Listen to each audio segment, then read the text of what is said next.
Welcome to the SoloPlay Core Worlds tutorial. In this video, you'll learn how to play the base game with SoloPlay rules without the Galactic Orders expansion. The expansion will be covered in an addendum video. For that link, see the description below. This tutorial assumes you're familiar with Core Worlds basic concepts. If you aren't, I've prepared a separate Core Worlds Basic Concepts tutorial video that will familiarize you with the core elements, so to speak, of the game. You can watch it, then come back here. This link is also in the description below. Now, let's begin with the base game. First, let's discuss setup. The first step in setting up the game is to set out the sector cards and separate the main deck into each of the 5 sectors plus Sector 0, which we will be talking about in a little bit. Now, Sectors 1 through 4 are shuffled up as normal, but Sector 5 is special. In Sector 5, we shuffle up the deck and we start dealing cards. What we want to do is we want to get a balance of Core Worlds and Prestige cards, 5 each. Afterwards, we take the cards, we give them a good shuffle, and that's Sector 5 prepared. Set out 2 player boards. One is for the AI and one is for the player. The player board tracks actions and energy as usual. However, on the AI board, you will only tally the energy that it gains. I will cover this case later because the AI's energy tallying is really victory point tallying, and that is a separate issue we will cover later on. Select a faction deck to play with, and set out your home world into your war zone. If you are using the optional Sector 0 deck, give it a good shuffle and draw 4 cards. Choose 1 card for yourself, shuffle up the remaining 3 cards, give 2 to the AI, and keep the last card for yourself.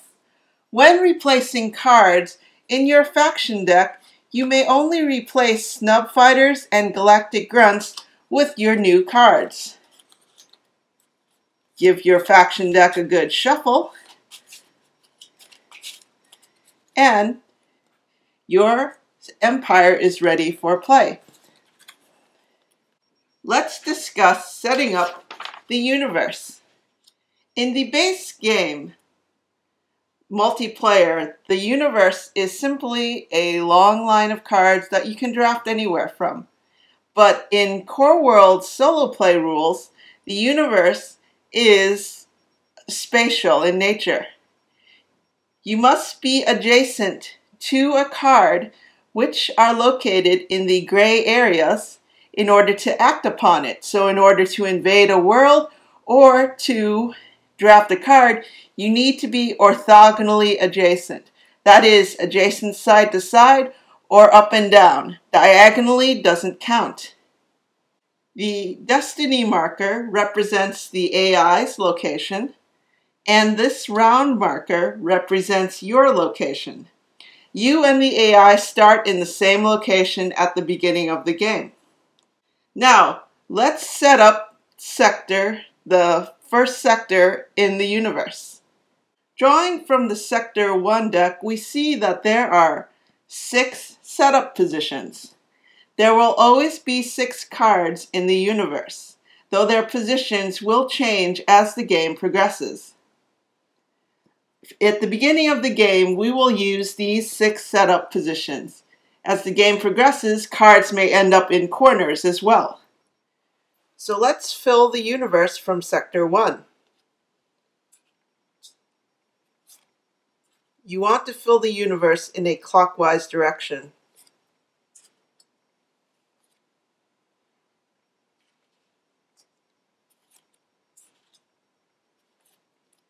Now, here is a special case.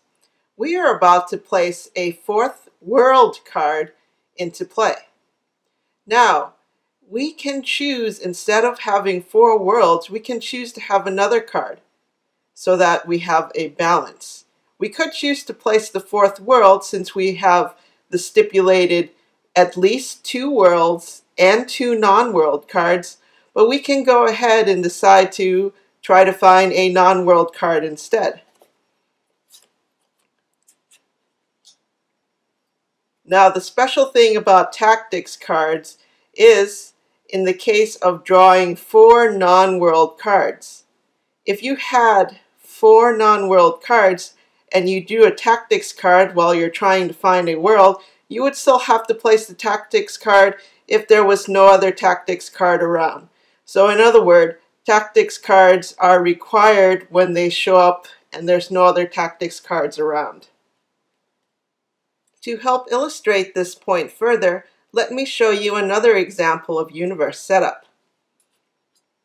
A non-world card, a non-world card, a non-world card. Now, we could have said, oh, let's try to place a world card. Let's try to search for a world card since we're going to place a fourth non-world card. But because this is a tactics card and there are no other tactics cards around, we place the tactics card. Now, once there are 4 non-worlds or 4 worlds in play, you no longer have the choice of choosing to pass on worlds or not. This does lead to strange situations where, for instance, we might have multiple non-world cards and not enough world cards. I'm not quite sure how to resolve that situation. It's not come up for me. I've set up a new universe. So let's discuss movement at this point. I'm going to give us 3 energy to demonstrate movement. Movement costs energy, but it does not cost actions. This is an important point to remember. When you move to orthogonal locations, and it costs 1 energy to move 1 location. So I've moved here, that costs an energy. I move here, that costs an energy. I move here, that costs an energy, and you can move at most 3 locations. Now, when you end the round, you must be on a empty space. You cannot be on a card. You can certainly move through cards, but you can't be on them once the round ends. The round ends when you pass. Let's discuss energy loans. Sometimes you may end up on a card or somewhere else, and you're like, I want to go over there and draft that card, but I have only 1 energy, and if I spend it going there, I won't have the energy to draft that card.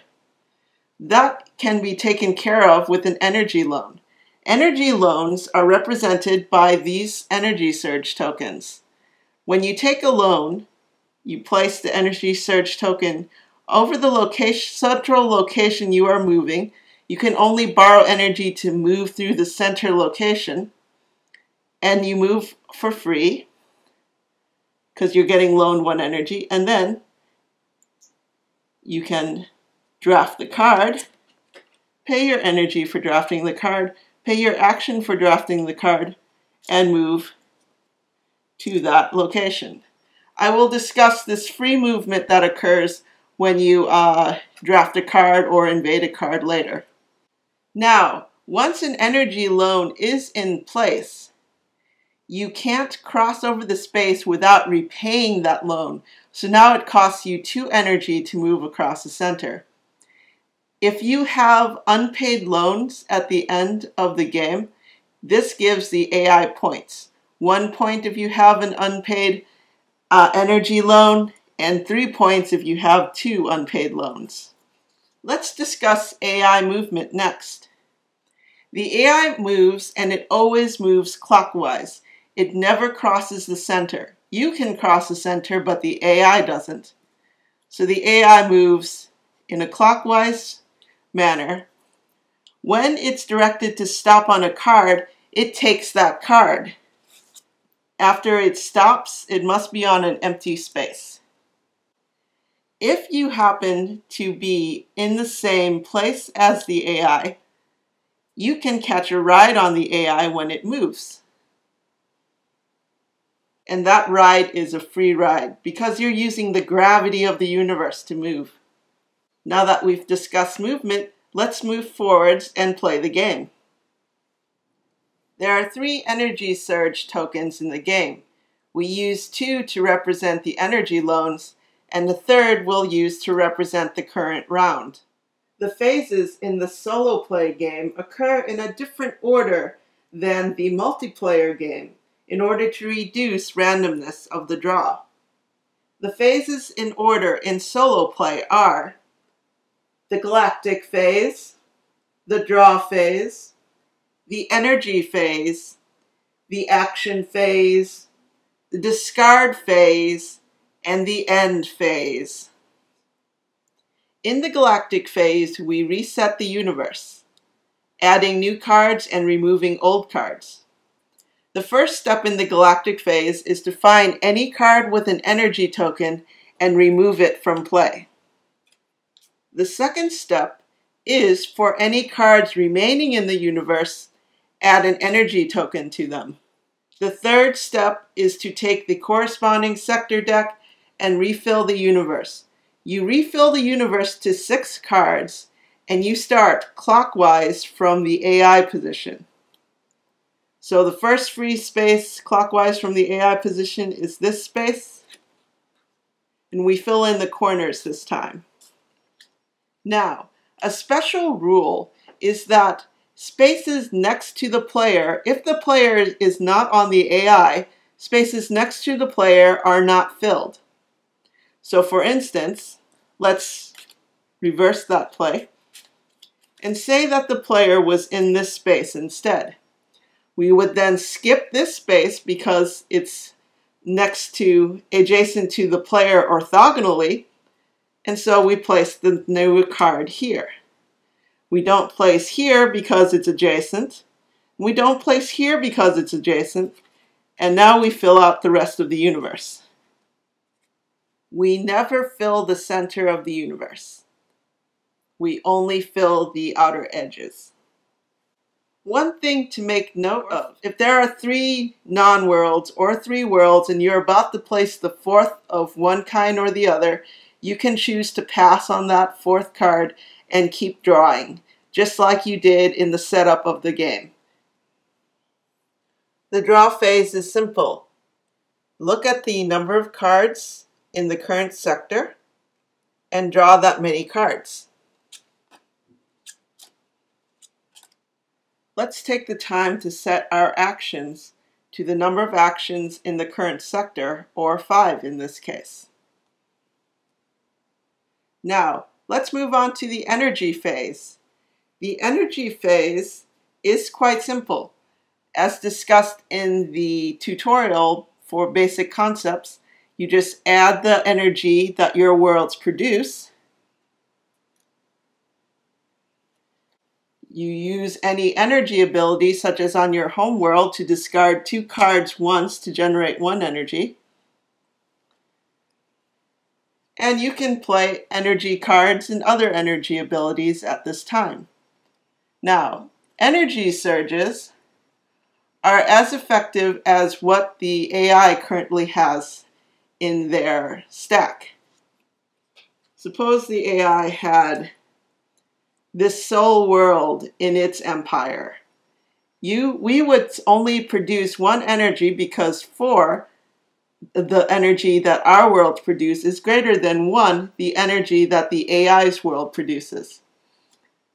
Now, if the AI had 6 energy, we would be able to play this for 2 energy because 6 is greater than 4. In addition to gaining energy, you must also maintain your army. This rule is not present in the multiplayer rules. Now, in the solo play rules, your army size for maintenance purposes does not count heroes or robots. You can tell the type of a card by the word in its bar. So because Prince Amon is a hero, he does not count as part of the army size. So in this case, the army size is 4. And for the purposes of maintaining the army, you pay for units past the first 3 non-hero, non-robot units. So in this case, these 3 we don't have to pay for. This one we'd have to pay for. You pay for at the rate of 1/2 energy per unit beyond the first 3, and then you round up the total. So in this case, that's 1/2 energy for this extra snub fighter, rounded up to 1. That's 1 energy for army maintenance. I will discuss actions you can take, but for every action that you take, the AI will immediately react. I've created a player aid that has on page 2 the AI reaction matrix. You may want to download it, link in the description below. There are 5 types of actions that you can take. You can draft a card. You can deploy 1 or more units all together as one action, but costing multiple action points. You can invade a world. You can use as an action or tactics card, or you can pass when you have no more to do. Let's discuss each action and how the AI reacts to you. Let's discuss drafting cards. You can draft units or tactics or the red prestige cards later when we're in Sector 5. Worlds are invaded, not drafted. You have to be orthogonally adjacent to a card in order to draft it. You can move to an adjacent location, and you can spend part of your movement points to get there, and you can spend movement afterwards. So in other words, you don't have to take your movement all in one chunk, and you have options to move in between actions, though not during actions. So, if we wanted to draft this Galactic Super Soldier, we are already adjacent, so we would pay 2 the drafting cost, and we would pay 1 action, and draft the card. After we've drafted a card or invaded a world, we're pulled into that space for free. We don't have a choice about whether we want to go there or not, we just do. Drafted into our discard pile. Now, because we drafted a unit, the AI reacts by going within 1, 2, 3, 4, 5 spaces. It drafts the first unit card it comes across. In this case, it drafts this claw fighter. Any energy tokens on that card are used to tally on the AI's energy board. Now, the AI's energy board is not really energy as the player's energy is, but it's the count of how many energy tokens the AI has taken.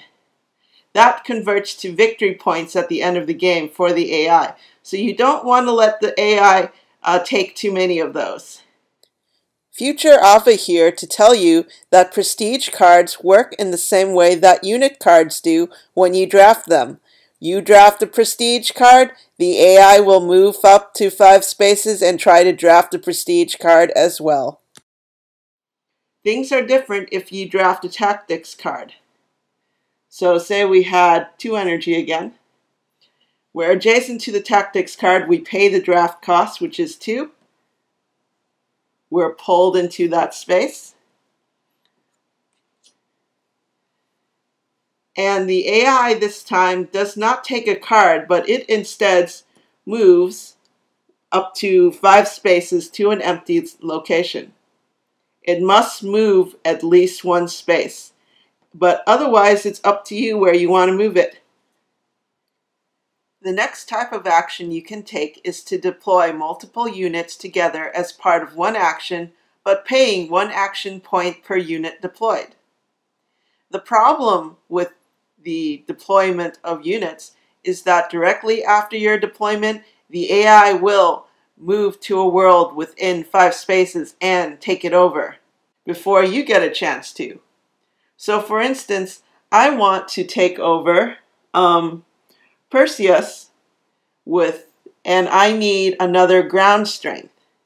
So I want to play my troop transport, which gives me another ground strength. However, if I did that, the AI would move 1, 2, 3, 4. It comes across this world and it'll take Perseus away from me. And then I only have Andros 1 to deal with, and I don't have anywhere near enough the number of ground troops to take that one. So it's important to keep track of what the AI is going to do when you're setting up for your next turn. Now, here's the move that I would make. I would say, I want to take over a world. So let's discuss invading a world. So I'm going to try for Andros 1. I need 4 ground strength in order to take it. So what I'm going to do is I'm going to instead deploy my Swordmaster, which costs 2 and 1 action. Now I need to find a way to get over there. However, before I go over there, what I'm going to do is I'm going to spend 1 energy to catch a ride on the AI. And then I finish my action. And the AI now takes its turn, and I ride along with it. It takes this world, but it's just positioned me in the location where I can take this other world, which is anyways better because it has a victory point attached to it. So my Swordmaster has the special ability that I can spend up to 2 action points to give him plus 2 ground strength. That gives him 3 ground strength. Spend my actions. That leaves 1 action to invade and 1 energy to invade with. That clears out my actions and energy. Pumps this guy up to 3, plus 1 is 4, and we have enough fleet strength. So we take this world into our empire. And because we take the world into our empire, we move to its location. We're pulled to it for free, not of our own volition. And we've spent this, this, and this. So we discard these cards because they were involved in the invasion, and we garrison this card because it was also involved in the invasion, but we don't want a little snub fighter to clog up our deck, so we are having it garrisoned on Andros 1. When you invade a world, the AI reacts in turn to your invasion by moving and trying to find a tactics card, which it will then draft. But it can't find one, so it just moves 1. It moves 1, 2, 3, 4, 5. It moves 1 to 5 spaces. We'll explain more about what happens when it can't find the thing that it wants. Now, if you play a tactics card or use as an action ability, the AI will move 1 to 5 spaces. And again, it must move to an empty location. And the 5th type of action you can take is an interesting one, which is passing. Now say that I was passing with both 1 action left and 1 energy left. The AI would immediately, well, there's not really any juicy targets there. Let's give it a juicy target. Let's give it, this ship. This capital ship, the Nemesis.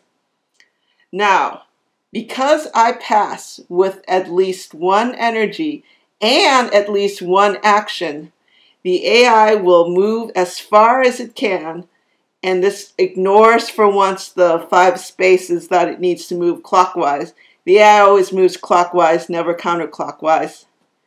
Then it will move and take the highest VP card on the tableau, in the universe, excuse me. So passing with actions and energy left over is a really bad idea. But that doesn't happen if you've zeroed out your actions or you've zeroed out your energy. So if I had 0 actions and 1 energy, the AI would not take another turn. And if I had 1 action and no energy, the AI would also not take another turn. And of course, if I had none of either, the AI would definitely not take its extra turn. Let's cover now the special case where the AI is not able to get a card that it's supposed to get. So for instance, say I successfully invade this world. The AI is supposed to move up to 5 spaces and take the first tactics card it comes across, but there's no tactics card. In this case, it takes the first card with an energy token on it, no matter what type of card it is, and pulls it into its empire. So in this case, it would move up to 5 spaces, find the energy token card, and draft it, and tally up its energy. If, however, there was absolutely no card of the type that it's supposed to take, and no card with any energy tokens on it, it would simply need to move 1 to 5 spaces to an empty location. Your choice. And it must move at least 1 space. What if the AI can't move 1 space because all these spaces in front of it are blocked? In that case, you must give the AI 2 energy tokens, so it will tally them up and add it to its eventual endgame VPs.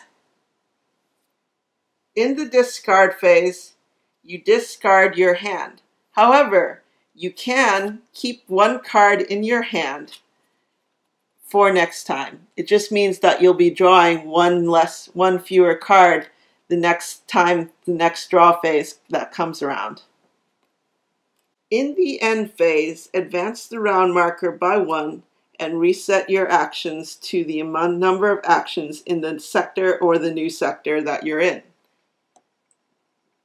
If we were at, say, round 10 and we had the end phase, we can't move the round marker any further, so that means the game ends at that point. At the end of the game, we tally up our score as thus. First, for both the AI and the player, we add up any victory points that we have. So victory points are again in the red circle. We add up any conditional victory points as well. So in this case, this is 2 plus the number of tactics cards in your empire. And the AI additionally scores according to the energy tokens it's collected. In the easy game, it scores 1/2 point per energy token, rounded up at the end of the total. Whereas for the normal game, it scores 1 point for each energy token that it's taken. For energy loans, if the energy surge tokens are still on the board and haven't been removed by repaying the loan, the AI also scores points. If there is 1 loan token on the board, the AI scores 1 point. If there are 2 energy loan tokens, the AI scores 3 points. Whoever has the most points is the winner. Let's discuss strategy. There are a few important strategy tips to keep in mind when dealing with the AI. Tip number 1, energy is even more important in solo play than in multiplayer core worlds. If you don't have energy to move, you will be tactically and strategically hindered. Thus, in the early game, it's important to take over worlds to increase your energy output rather than waiting around. Tip number 2, be careful about the size of the army you build. The maintenance costs of a large army will eat your energy. Also remember that robots and heroes don't count towards army size when considering maintenance costs, so use that to your advantage. Tip number 3. Never ever let the AI invade worlds with victory points that you can't counterbalance. Suppose the first world within reach of the AI was worth 5 VPs. It's not worth it to deploy your units at that point because the AI will just grab those points, unless you can guarantee you'll invade and conquer a world that's worth even more than that before the AI does.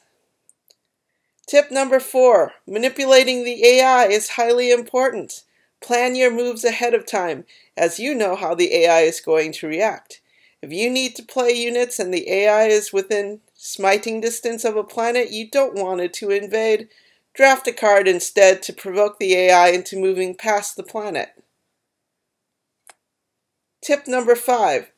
Tactics cards have a subtle advantage in that drafting a tactics card or playing a tactics card will move the AI without it taking cards in turn.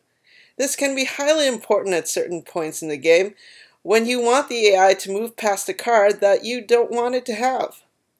Keeping these points in mind is vital to winning a game against the ruthless AI. Regardless of what you do, it's gonna take cards. You just need to control the damage. Hopefully, now you know how to play the solo play rules for Core Worlds. If you want to go on to Galactic Orders, the link is in the description of this video. Good luck, and remember, never give up, never surrender.